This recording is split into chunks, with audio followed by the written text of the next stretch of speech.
East Cooper Student News is brought to you by Low Country Roots Woodworking, making your custom woodworking vision into reality. What's up, Beckham and Wando? I'm Emma Brooks, and you're watching East Cooper Student News. On today's show, we'll tell you about one organization working this holiday season to give the gift of home sweet home. Then, we'll take you downtown to a pop-up market, having lasting effects on many businesses. Plus, I'm Sailor Picaro, and later on the show, I'll tell you about how one Wando organization is helping relieve people who are going through food insecurity. And the East Cooper Student News starts right now.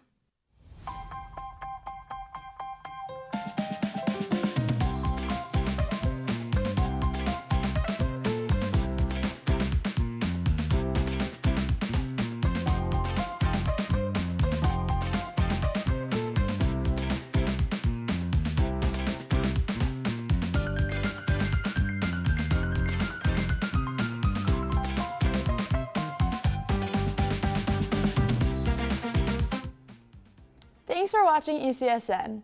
The holiday season is a time where many come together to celebrate with classic traditions. While one annual tree lighting east of the Cooper is how some families celebrate the holidays, these lights mean a little more to others. ECSN reporter Addie Burnham has more. 3, 2, 1. And that kicks off the holiday season in Mount Pleasant, but this time in style. These light-up accessories have a much bigger purpose than you would think. We sell headbands and necklaces and wands. They provide all of that, and then we get 100% profit from all that's purchased tonight. And so it's a big fundraiser for us. Jessica Early is the director of programs over at Camp Rise Above. They're an organization whose mission lives up to their name, rising above the standard for summer camps as they try to accommodate to people with disabilities. Our mission is to provide programming for kids and adults that are medically challenged, or have different disabilities or special needs. While following their mission to create a summer camp that creates a sense of community for kids who otherwise can't attend camp. Intern Hannah Witzke says this camp has also provided her with a very special opportunity. It gives me an opportunity to raise money for kids going through treatment like that and kind of give back to the community in a different way to give them resources for once they leave the hospital. Seeing how a community can come together to celebrate the holidays is why Jessica wanted to use an event like this to help Camp Rise Above.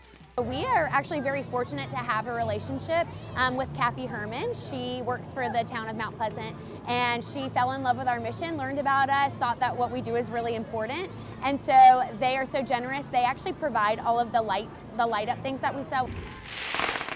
Not only did the town provide lights to help support Camp Rise Above, but they also made the town spirit bright one light at a time at the tree lighting event. Reporting for ECSN, I'm Addie Burnham. And Maria Francesca Picon. Thanks, guys. If you want to help, you can go to campriseabove.com/donate. Another organization in our community is working to help people in need not just during the holidays, but all year. And it's right here at Wando. ECSN reporter Sailor Picaro tells us how one Wando club is helping to fight food insecurity. This may look like an average grocery store, but it's actually not. This is the Family, Career, and Community Leaders of America's very own food pantry at Wando. This is just one of the ways that Wando's social worker, Ms. Humplick, says the school gives back to families in our local community.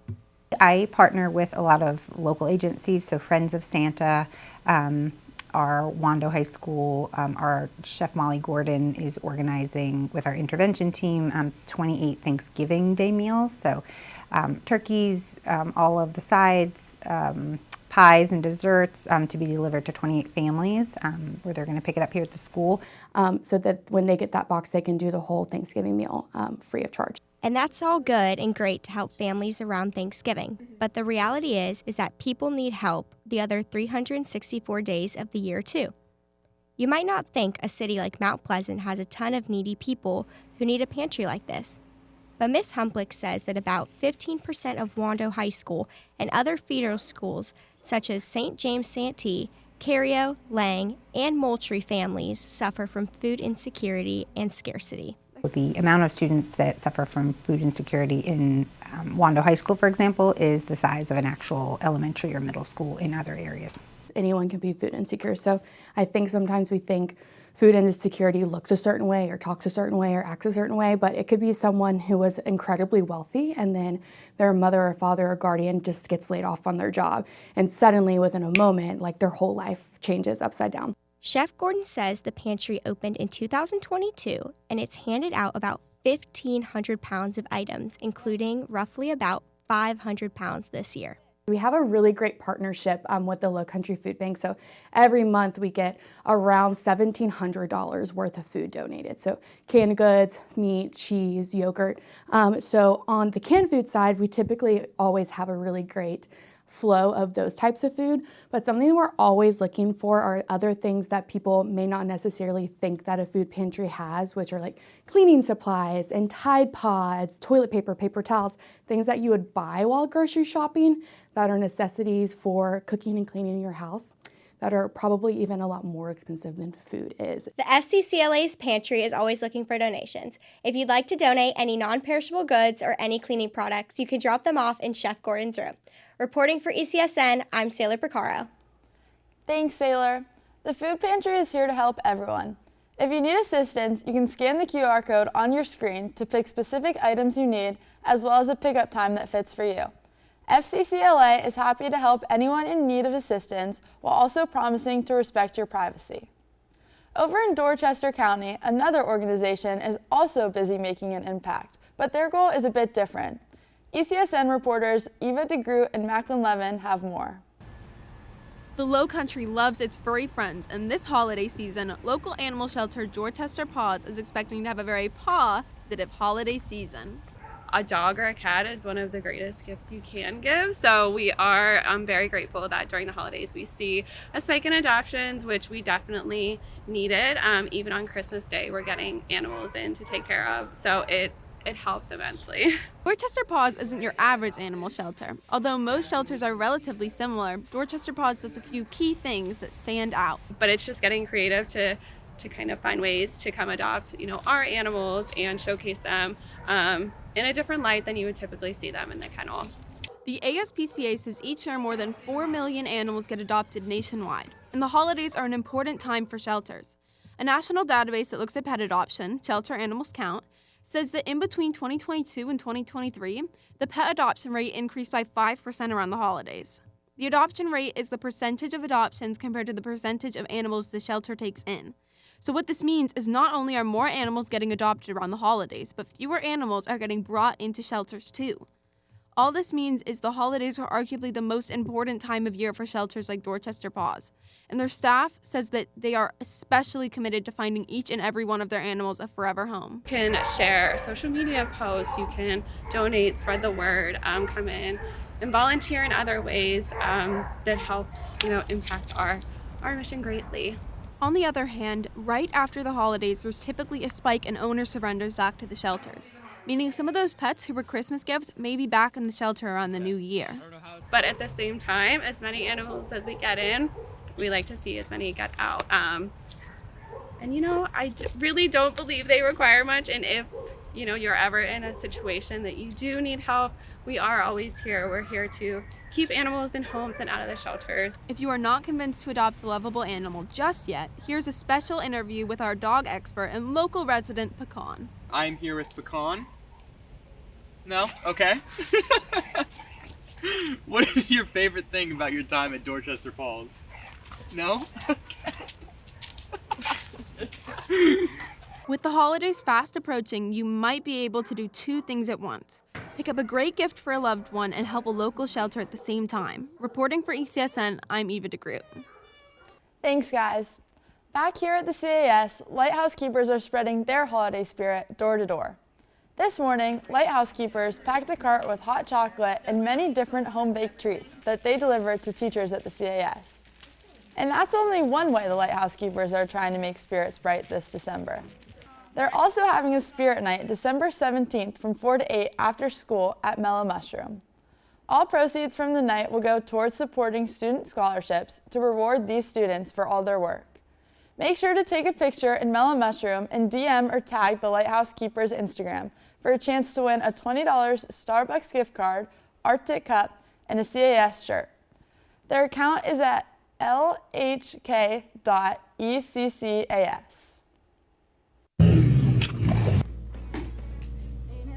Hey y'all, come finish semester 1 out strong by supporting your Lighthouse Keepers at Mellow Mushroom on December 17th at 5 p.m. And y'all can enter our giveaway of a Starbucks gift card, tumbler, and t-shirt by just DMing us a picture or tagging us on your story. Bye guys! With the season of giving in full effect, people are out looking through many different stores for their perfect gifts. Downtown Charleston, one pop-up location has been having its own success this December and has a wide variety of products which might have the gift some are looking for. ECSN reporter Vivian Keith has more. If you walked into King Street Hideout a couple weeks ago, you'd see a space transformed into a hub for vintage lovers and vendors. Sadie Steiner and Lila Meller co-own Sour Apple Vintage, which is a business selling vintage clothes and jewelry. They say events like this help them grow their business while connecting with people who share their passion for sustainable fashion. Every time we come to 84 Flea, we get to meet like so many great people and the customers and the other vendors also. So just meeting people face to face and getting the word out, like that's the best thing for us. The event she's talking about is a pop-up market run by 84 Flea, which organizes monthly markets around Charleston selling vintage clothing and accessories. Beyond just vintage clothing, pop-ups like this have created special communities where creativity meets business. Frequent shoppers like Lily Moore see it as more than just another place to buy clothes. I think it's really exciting, and I like to see how people express their unique fashion sense. I feel like it's really fun to be with like other like-minded people that care about fashion and sustainability, and it's good vibes always. With flea markets like this growing in popularity, Charleston is quickly becoming a hotspot for vintage fashion and secondhand shopping. We love it. That's the best thing for us. I think that young people, this is gonna be crazy. I think that young people are really over like everything just being like thrown away and like not like caring about the things that you own. Like I feel like that's kind of like just been all that we've known for a long time, and so like finding things that you can actually treat nicely that are gonna last a lifetime is rare, and that's kind of the draw. Whether you're hunting for the perfect pair of jeans or supporting your local small businesses, pop-ups like this make it clear that Charleston's creative scene is thriving. Reporting for ECSN, I'm Vivian Keith. Thanks, Vivian. Fisher's back with fish food, ready to share a holiday recipe. And this month, we've got the ECSN crew here to help. Oh, I didn't see you there. Welcome back to Fish Food. I'm Fisher, and on this holiday special, I'm here to teach you one of my favorite recipes that I love to make every year, gingerbread cookies. Before we start baking for the first time in fish food history, I'll give you a little tip that makes recipes like this easier and more consistent. Whenever you measure large amounts of ingredients like flour or sugar, instead of weighing in cups, weigh it by grams so there's no human error. Now let's begin. Start by mixing 440 grams of flour, a teaspoon of baking soda, and half a teaspoon of salt. Then add a tablespoon of ground ginger and cinnamon, and half a teaspoon of ground allspice and cloves. Mix this together and set aside. Next, for the wet ingredients. Add 140 grams of softened butter to a bowl and use a paddle to beat it until smooth. Next, add 150 grams of brown sugar and 200 grams of molasses. Mix on a high speed until fully combined. Finally, add 1 egg and about a teaspoon of vanilla extract and mix. Then add your dry ingredients to the wet ones and mix together slowly. The dough should be thick and a little sticky. Divide the dough into 2 equal pieces and wrap tightly in plastic wrap. Now for the waiting. Let it rest in the fridge for at least 3 hours, but preferably overnight. Now that our dough has set, we can start cutting them out and baking. Go ahead and unwrap the dough and flour your workspace. Roll out the dough to about 1/4 inch thick and cut them out into whatever shapes you'd like. This specific recipe should make about 2 dozen cookies. Throw them in the oven at 350 degrees and cook for about 10 minutes, rotating them after 5. Once they're done, place them on a wire rack to cool, or just eat them right away, because who cares? And that's how you make gingerbread cookies. Thanks for watching. Have a happy holiday, and stay tuned for more ECSN holiday fun. So Peyton, who do you think's gonna win? I think you're gonna win, Sailor. I think you're gonna win.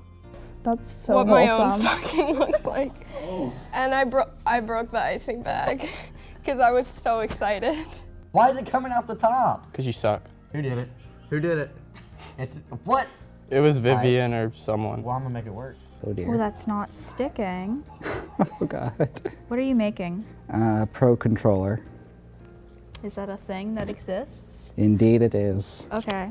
I really don't think so. I've already forgotten how to make it. Got it. It's We're making Danny's, Santa. it's Danny's stocking. Yeah, it's my son's little cookie stocking. I wish I had black frosting so I could make Wesley's and fill it with coal. Too many short and bald jokes has been it's not okay. Nah, we gotta get. I'll put my wife's initials. I'll try to put our family. So Alex, what's your vision for this cookie? I don't know. You don't know? I don't. Dude, I came in with a plan. You gotta lock in, dude. Rush, I haven't decorated a cookie in Neither have probably I, but you don't 6 see years. me complaining. What's going on over there? Oh my gosh. What's going on over there? No, my plaid pattern. This Oh no. Oh no. Uh-oh. Wait, guys, help. I don't want this to explode. I hope it Okay. explodes. It's...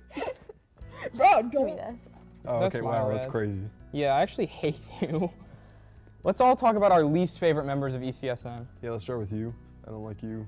I hate Sutton. Okay, that's kind of mean. I really like everyone personally. Huck is I love boring everyone at ECSN. and is full of love and passion. I have no hate I'm for full of anyone. hate. You're a little messy. Oh. It's like you have glasses. I don't actually, yeah, it's okay. You're gonna be happy though, and that's all that matters. I don't really know what's going on with mine, but. So what's on your stocking? So my stocking is red and white. Okay. It has polka dots and stripes on it. Mm-hmm. And my grandma knit it for me. Aww. And what about your stocking? My stocking has a snowman on it. Right. I don't know where it came from, but Right. it's blue. So, can I have the white? Do you know how to use your hands to do things? What? Okay. Can I borrow the green? Aren't the Falcons like 6 and 7? All right. Yeah, we are 6, bad. 7. We are pretty bad. Okay, do you want this? I Or can't- like this? No, Or like this? I'll take the red. Oh my god. This is mine. Was supposed to be a really cute Christmas tree, and now it's just green. And then Kind of there's ugly. red icing on It me looks from really Maria. ugly. Okay, well, I don't. Wait, you have bows? Yeah. Wait, that's really cute. You have earrings, hold on. I'm not really sure what I made out of it. It looks pretty good to me though. Yeah, very nice. I did my take on the Green Goblin, and yeah, it's very festive.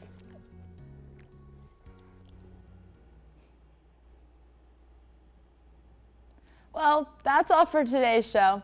We'll see you in the new year. Reporting for ECSN, I'm Emma Brooks.